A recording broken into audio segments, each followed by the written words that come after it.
sobrang komportable ko sa trabaho. Eh, gano'n naman kayo ka-komportable sa totoong buhay? Yeah. Kasi panay Mas. Tsaka ano, mas parang very at home na kayo sa isa't isa. Ako mas komportable,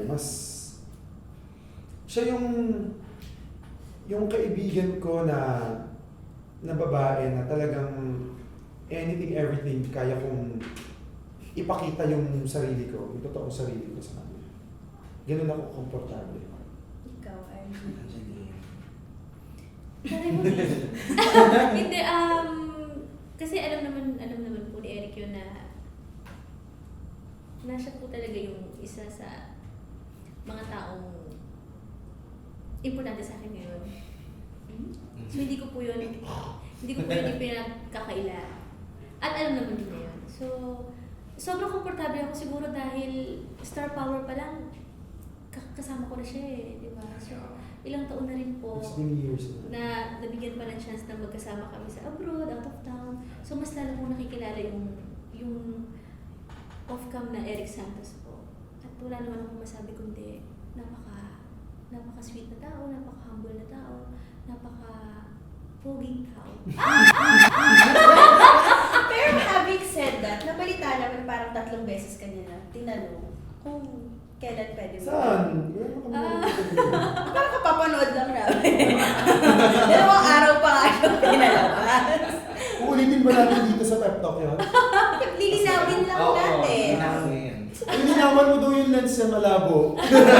Yun nga, having said that, sobrang komportable. Ano pang sign ang inaantay mo? Ghosting? Sign? Wala naman, pero medyo personal po kasi talaga eh. Siguro, yung sagot po dyan sa tanong nyo, siguro kami na muna po yung nakakaalam sa ngayon. Pero kung ready naman na akong i-share, why not po, di ba? Siguro, ganito na lang, it needs a lot of maturity sa aming dalawa bago namin masabi na, oh, we're ready.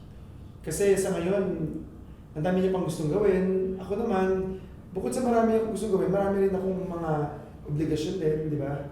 Sa career, sa family. So, ayaw namin masira lang yun by just, labeling whatever we have right now. So, wala mo ng label, pero alam naman namin kumbaga meron kaming mutual understanding. Yes, tsaka ate, ang dami ko kasing naririnig na, siguro hindi naman maiiwasan yun, na ang dami nagsasabi, minsan nga may nagagalit na sa akin na bakit hindi ko pa daw sinasagot si Eric Santos, na kitang-kita naman daw po the way kaming mag-usap or kapag magkasama kami sa TV po. Hindi ko naman kasi sa gustong pinaghihintay siya. Kumbaga, siguro hindi lang po talaga kami ready pa sa ngayon. Ayoko naman din na sabihin sa kanila na kami na, hindi naman po talaga, di ba? So, ako hindi ko naman po ipagadamot sa mga tao, kung sakali na maging kami ni Eric, sasabihin ko naman sa lahat. Sasabihin naman po namin. Okay, ayan, at least nalinawan tayo na meron silang personal reasons and irrespect at masaya naman silang tignan. Nakakakilig pa rin naman. Di ba yun naman po ang importante, masaya lang lahat kasi hindi naman pwede na po next week kami agad. True. Hindi naman kami sumasabay sa panahon. The visions around you bring tears to your eyes, and all that's around